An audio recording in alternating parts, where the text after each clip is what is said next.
guys, what's up? TyTyTheGamerGuy here, bringing you my very first countdown video.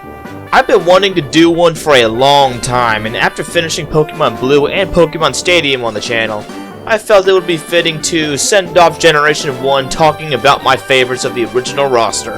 This started off as a general top 10 favorite video, but because there are so many Pokemon I wanted to talk about, I decided to break it down. As much as the Pokemon Company loves to shove Kanto down our throats, you just can't help but love at least some of the original Pocket Monsters. No matter what generation you started with, Kanto was somewhere with you the whole time, paving the way to this beloved series to our young minds. Before we get started, there's a few things I just want to throw out there. These are entirely my opinions. I am not saying that these Pokemon are objectively the best. I also did not construct this list based on a Pokemon's viability in competitive battling. I just have to like it. With that out of the way, let's begin!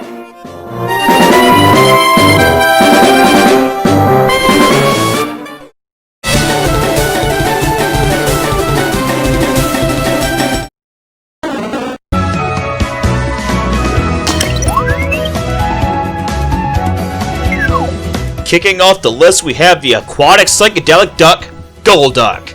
Although it's strangely not a psychic type. If you're looking for the typical bulky water type, you most certainly won't find it here. But is that really a bad thing? Of course not. Golduck can fill the role just fine as a mixed attacker, especially with moves like Calm Mind at its disposal, and even having Swift Swim for its hidden ability. That way it can deal some massive damage and outspeed Pokemon I normally wouldn't be able to. Not to mention Cloud9 if you really want to mess with someone whose team is heavily reliant on weather. I've used a Golduck quite a few times in my adventures and it's never disappointed me. Golduck is just cool. It has a simple but great design and is filled with personality in the anime. Unfortunately, Golduck is just one of those Pokemon where I really like it, but I don't have a whole lot to say about it. It's just cool looking and a good battler, so I'd say it definitely treaded enough water to earn the number 10 spot. Thumbs up to you, my web-footed friend.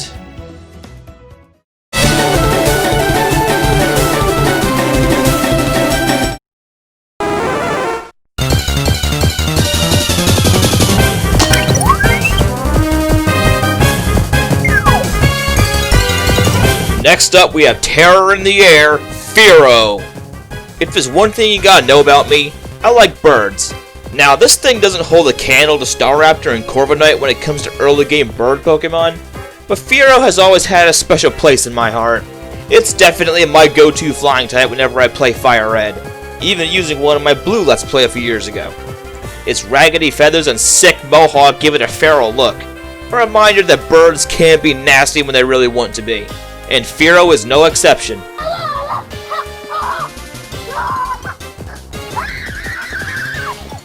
It may be statistically outclassed by Dodrio, who is faster and more aggressive, but if you're looking to try out something different, definitely give Fearow a thought.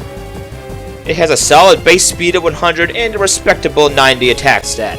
No award-winning stats for sure, but it for sure can hold its own in a battle with moves like Return, Drill Peck, and Drill Run. Speaking of drills, just look at its Drill Peck animation in Pokemon Stadium. That alone makes me like it even more. It may have some really tough competition as the generations move forward, but this avian will always have a spot to roost for me.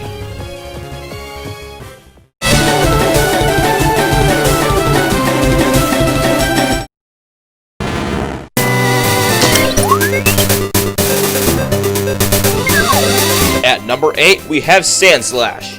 Sandslash sort of falls into the same category as Golduck for me. I really like it, but I don't have a whole lot to say about it. It's just a very solid Pokemon all around. That's something I have to hand to Pokemon for a lot of its ground types. I personally have never been a big fan of the Earth element in any type of media, but Pokemon has a lot of cool ground types. And just like Fearow, I even used one in my Blue Let's Play. I named it Darunia after Darunia from The Legend of Zelda.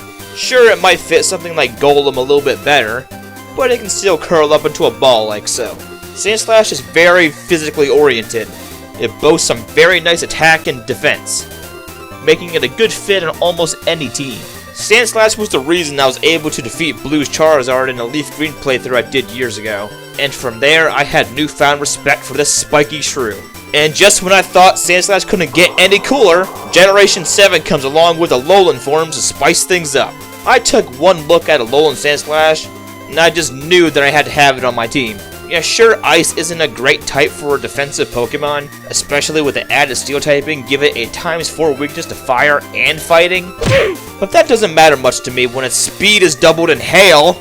It can even still use the ground type moves the original incarnation loves so much. The Sandslash may not be my favorite ground type, but Alolan Sandslash for sure earned its title for my favorite ice type of all time.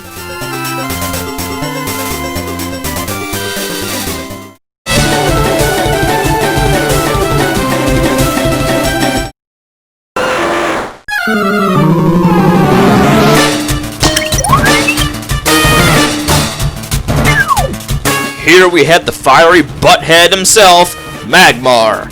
Fire is my favorite type overall, so it was only a matter of time before one showed up. Magmar is a weird one. What even is it supposed to be? Judging from the Japanese name of its pre-evolution Magby, it seems to be based on the booby. And take that as you will. I don't know what was going on in their minds, but it hella paid off. Magmar makes for an excellent mixed attacker. It'll be doing solid damage no matter what move you teach it. Now, of course, its evolution of Magmortar is a lot better at battling, with higher special attack and being able to learn moves that Magmar can't, but going off by design, I much prefer Magmar personally. Now, don't get me wrong, Magmortar is cool too, but Magmar is just a lot more appealing to me, even without those arm cannons. It's not that common for me to like a Pokemon more than its final evolution, and who could forget that epic battle between Ash's Charizard and Blaine's Magmar? Easily one of the most iconic battles in the entire series.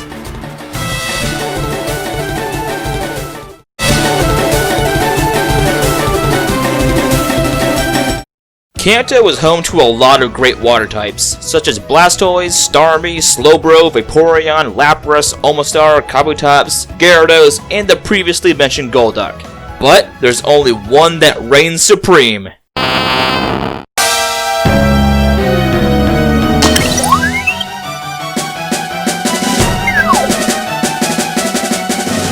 Tentacruel is a fairly new addition among my favorites. Oddly, I have never actually used one in a Kanto game, but I have used it a ton in Hoenn, and so far once in Johto and Alola. For something so common to find in the wild, you wouldn't expect it to actually be pretty good. Tentacruel excels at being a fast, specially defensive tank, and its typing of water and poison complements this very well. Tentacruel is also perfect for irritating your opponent.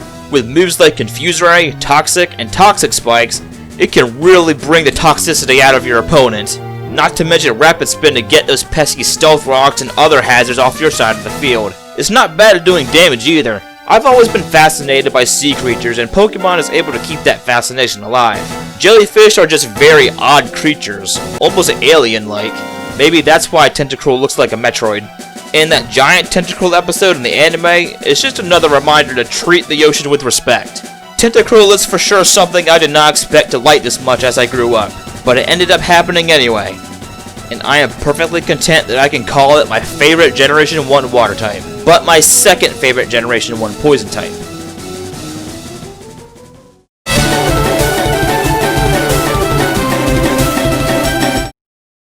A mother protecting her baby is one of the deadliest things in the animal kingdom. And this Pokemon turns that up to 11.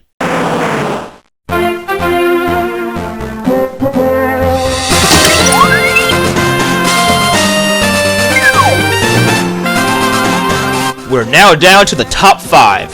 And kicking things off, we have the most badass yet caring mother in the Pokemon world, Kangaskhan. Sure, Tauros may arguably be better, but I'm sticking with this Dino Rune to the very end. I've wanted to use a Kangaskhan for a very long time growing up, but I could never get my hands on one because of how hard it was to catch one in the Safari Zone. But when I finally managed to snag one, it didn't disappoint me one bit. And once again, I've used one in my Blue Let's Play. Kangaskhan has very balanced stats. It's quite bulky and can pull its own weight while taking care of her baby at that. Talk about multitasking. But when she isn't battling, she's busy taking care of her baby or even other baby Pokemon on top of that. Kangaskhan would seriously make the perfect aunt to any family. And things don't stop there either. because in Generation 6, Kangaskhan was gifted with Mega Evolution. Although the initial design is pretty disappointing, it's a neat idea that the baby undergoes Mega Evolution rather than the mother. Being the Pokemon modification of 2 for the price of 1, Mega Kangaskhan is a force to be reckoned with. On top of better stats, Mega Kangaskhan is able to attack twice in one turn with the Parental Bond ability. This even makes it so it can get 2 attack boosts with just 1 turn with Power Up Punch. This made it so powerful it was banned in most tournaments. Although Breloom could definitely pass as one, I'm honestly surprised that we haven't gotten a new kangaroo Pokemon yet. A concept I would still love to see again one day. But until then, Kangaskhan remains the queen.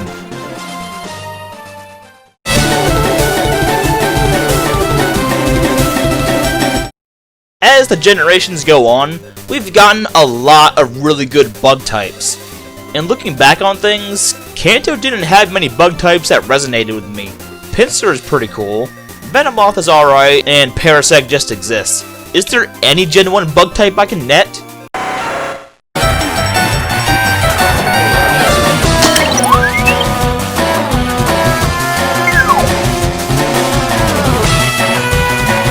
Oh yeah, now that's what I'm talking about. Scyther is just sick. It was the first Pokemon that really showed me what bug types can be capable of. And those sights speak for themselves. It's fast and can slice through the thickest blades of grass. It may not have as nearly a good type as its evolution, but when you have Technician boosted stab wing attack, it's definitely justified. Well, not by much admittedly, but it's something at least. Scyther even shares the same base stat total as Scizor. They're just distributed differently. This means there are legitimate advantages to not evolving it if you so choose. There aren't many Pokemon like this, and it's always nice to see. Just beware of Stealth Rocks. I also love Scyther's cry in both the games and the anime. I could listen to that all day. And Tracy Scyther had some character built into it. It shows that just like people and all other living things, Pokemon do age. Or at least most of them do. And with aging, eventually comes passing. It's sad for sure, but it certainly makes them feel more alive and the attachment to them stronger. Or at least to me it does. And I have Scyther to thank for that.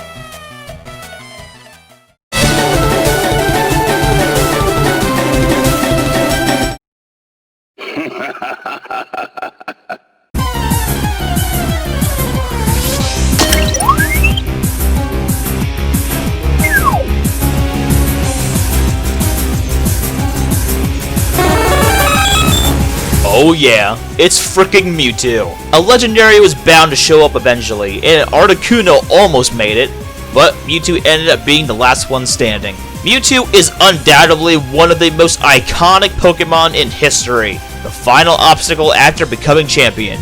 The original strongest Pokemon to exist.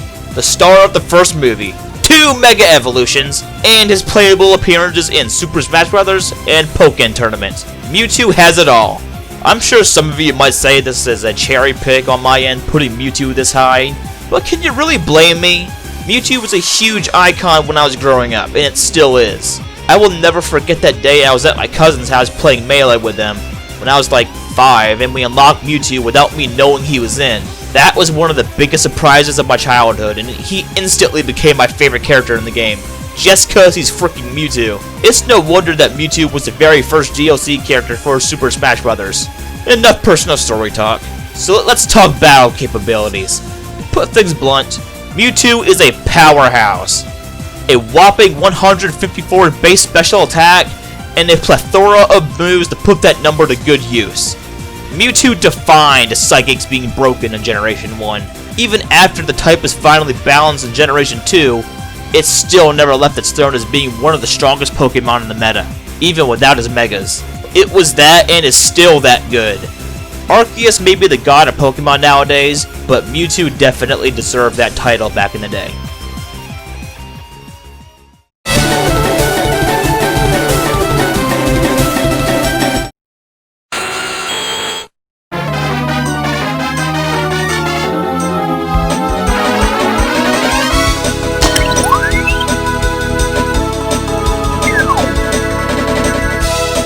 Roll out the red carpet, because at second place we had the King of Poison, Nidoking. Nidoking was like love at first sight. I had one of those handbooks that listed every Pokemon in the region when I was a little kid. This is where I got to see Kanto's roster in its entirety firsthand. And when I saw this beast of a pocket monster, it instantly became one of my favorites. In fact, it's my favorite poison type of all time. But my second favorite ground type. I've used Nidoking so much in my playthroughs of Fire Red, and I never get tired of it. And is it just me, or does Nidoking remind you of something? I swear I've seen something like it before. Oh, that's right. Nidoking looks just like Baragon. From the purple coloring, large round ears, the horn, and the fact that Baragon digs and Nidoking gains the ground type upon evolving. There's no way this was just a coincidence. A Pokemon that takes after a kaiju just makes them even better in my book. When it comes to battling, Nidoking is no slouch at all. Its move pool is huge! Of course, it can learn all the poison and ground moves it loves so much, but it also gets Flamethrower, Ice Beam, Thunderbolt, Surf, Focus Blast, Mega Horn, Dragon Pulse, and so much more! This makes it extremely versatile to type matchups, and with sheer force, a move with a secondary effect will be even stronger when used by it. Nidoking is just awesome. It is just awesome. Such a classic and badass Pokemon, and it will always remain one of my favorites. Thanks for the memories, King. Before we get to the number 1 spot, I'd like to go over some honorable mentions. Venusaur, Blastoise, Starmie, Arcanine, Gengar, Rhydon, Omastar, Electabuzz, Gyarados, and Articuno.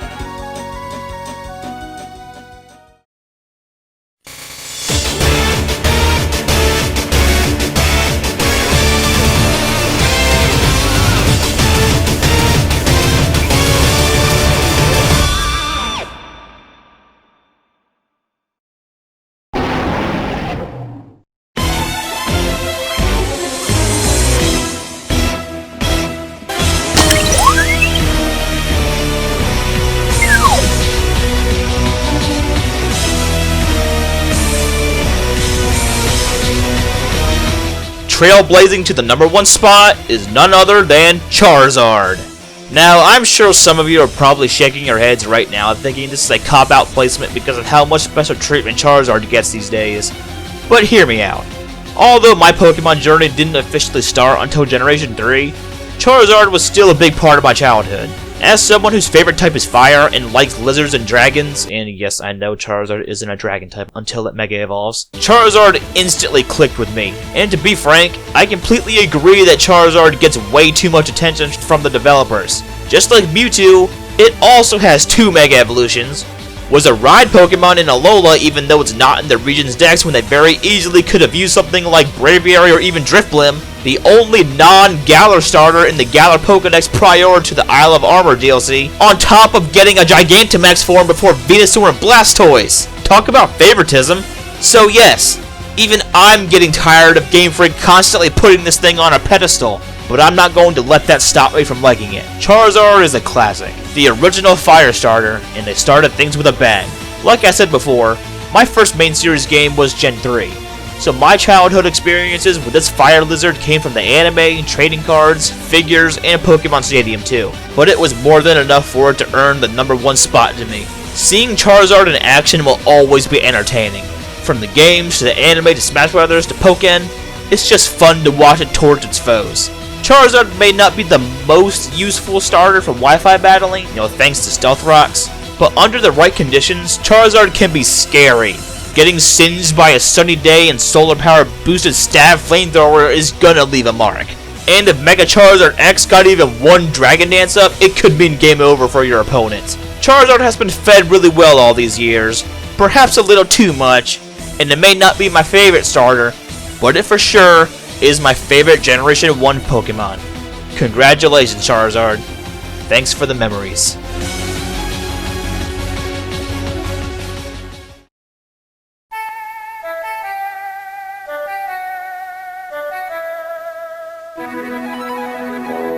And there we have it, my first countdown on the channel.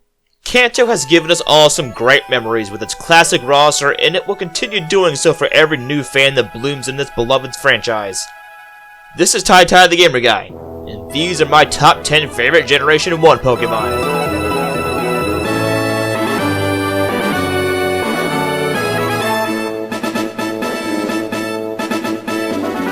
What are your favorite Pokemon from the Kanto region? Leave a comment down below and give this video a like and subscribe if you want more.